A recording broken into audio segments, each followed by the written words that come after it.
ஓம் சாய்ராம்.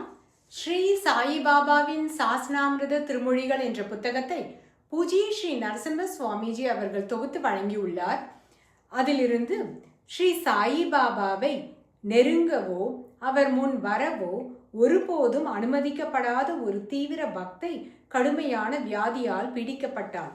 அவளுக்கு நிவாரணம் அளிக்க வேண்டும் என்ற உத்தேசத்துடன் ஸ்ரீ சாயிபாபா அண்டை வீடு ஒன்றின் உச்சி மேல் ஏறி அங்கிருந்து மொட்டை மாடி வழியாக நோய்வாய்ப்பட்டிருந்தவரின் வீட்டு மாடிக்கு வந்து பின்னர் மற்றொரு வீட்டு உச்சி மேல் நின்று கீழே இறங்கி வர ஒரு ஏணி கொண்டு வர செய்தார். ஏணி வழியே கீழே இறங்கியவுடன் ஏணியை கொண்டு வந்த ஆளுக்கு 2 ரூபாய் கொடுத்தார். யாரிடமிருந்தும் இலவசமாக வேலை வாங்கக்கூடாது என அப்போது ஸ்ரீ சாயிபாபா கூறினார். நோய்வாய்ப்பட்ட மாது குணமடைந்தாள். அடுத்தது வாஸ்து பூஜை முதலியவை.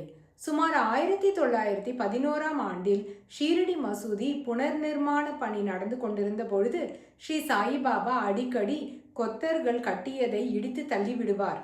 அந்த வேலை முடிந்த பின் மசூதிக்கு முன்பு திறந்த வெளியாக இருந்த இடத்தில் தூண்களால் தாங்கப்படும் துத்தனாக தகடு கூரை வேயப்பட்ட ஒரு பந்தல் எழுப்பப்பட்டு வந்தது. இது வாஸ்து சாஸ்திர விதிகளுக்கு புறம்பாக கட்டப்பட்டு வந்திருக்க வேண்டும். கோபத்துடன் வந்த ஸ்ரீ சாயிபாபா தாத்தியா பாட்டிலை பிடித்தார். அப்போதுதான் நடப்பட்ட ஒரு தூணை பிடுங்கினார். தாத்தியாவின் ஆடைகளை தீக்கு இரையாக்கி அந்த சாம்பலையும் ஒரு வெள்ளி நாணயத்தையும் பிடுங்கப்பட்ட தூண் இருந்த இடத்தில் உள்ள குழியில் போட்டுவிட்டு மீண்டும் தூணை அங்கே இருத்தி பின் வேலை தொடரப்பட அனுமதித்தார்.